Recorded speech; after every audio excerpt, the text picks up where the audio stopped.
We've been told a story. Advertising is the price of the internet. Ads are how things work. Without them, nothing survives. Sure, they're annoying, but you can't escape them. But let's pause for a second. If ads are so essential, then why are ad blockers one of the most popular browser extensions on the planet? Why do so many people pay for premium streaming just to skip ads?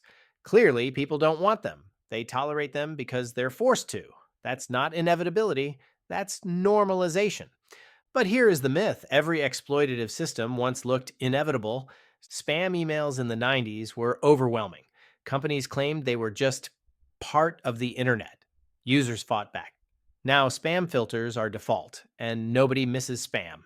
Sweatshops were once defended as the only way to make cheap goods. Activists challenged that narrative, and while problems remain, exploitation is no longer unquestioned. The same is true for today's internet ads. They feel permanent only because the people making money from them want you to believe that. Yes, companies like Google and Meta are huge. Yes, advertisers like guaranteed reach. Yes, platforms fear upsetting them. But remember, word of mouth works. It's slower, but it builds trust instead of resentment. Alternatives already exist: freemium models, Patreon, Discord, Brave browser. None are perfect, but they prove ads are not the only way. Users have power. If no one had fought spam, we'd still accept inboxes full of garbage. If no one had pushed back against autoplay pop ups, they'd still be everywhere. Normalization is a choice. It only becomes inevitable if we stop challenging it. When people say ads are just how it is, they're really saying our time has no value. Our attention is a commodity to be sold. Our privacy is negotiable. That mindset deserves to be challenged, just like sweatshops, just like spam. The fact that we've been conditioned to accept ads doesn't mean they should exist in their current form. This is what psychologists call status quo bias, assuming the way things are now is the way they must always be. Once upon a time, landlines were the default for communication. The idea of being constantly contactable was unheard of. The idea of being reachable anywhere, anytime was unthinkable. Then cell phones, and later smartphones, flipped the norm. Nowadays, the need for forced advertisement might actually be diminishing.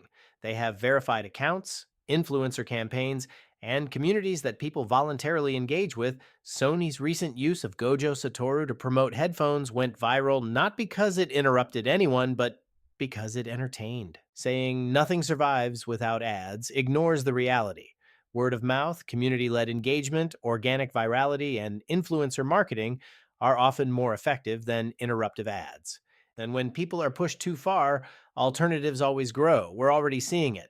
Brave browser, the Fediverse, Discord communities, Patreon. They're not perfect, but they prove another model exists, one based on voluntary engagement and trust, not coercion. A mass boycott isn't here yet, but even small migrations signal the direction of demand. We've seen this playbook before. Spam once felt inescapable too. It didn't vanish, but it was contained. Today, spam sits in its own folder. If you want to see it, you can. But it doesn't hijack your inbox. Why can't ads be treated the same way? Put them in a designated space. Make them voluntary. Let people engage if they want instead of being forced. Saying ads are inevitable is like saying sweatshops are inevitable. People once defended them the same way. Cheap labor keeps costs down. Nothing else works. Until enough pressure forced alternatives. If ads were so essential, why are ad blockers so popular? Their widespread use is a huge sign of ongoing rejection, isn't just a quirk. The fact that there's been a years-long arms race between Google and Adblock developers only proves the point.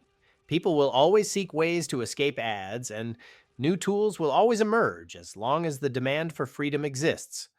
That's not inevitability, that's resistance. But here's the danger: if no one pushes back hard enough, normalization wins. Remember when YouTube first introduced unskippable ads? People hated it. Then they tolerated it. Soon, other platforms copied the model, and for years the exploitation looked successful. Now we've hit the tipping point. Platforms are cracking down on ad blockers. The last refuge users had to escape the ad machine. Snapchat pushes repetitive ads into private chats. Instagram floods feeds with consecutive intrusions. YouTube stacks unskippable ads back to back. Each coercive push plants new seeds of resentment. Hatred for invasive ads has been simmering for years. It only takes a spark for resentment to turn wildfire. And the truth is simple: the platforms lit the match themselves. By turning ads into coercion, they created the fire of resistance. The forest hasn't burned yet, but the fuel is everywhere. And when it catches, alternatives will grow in the ashes.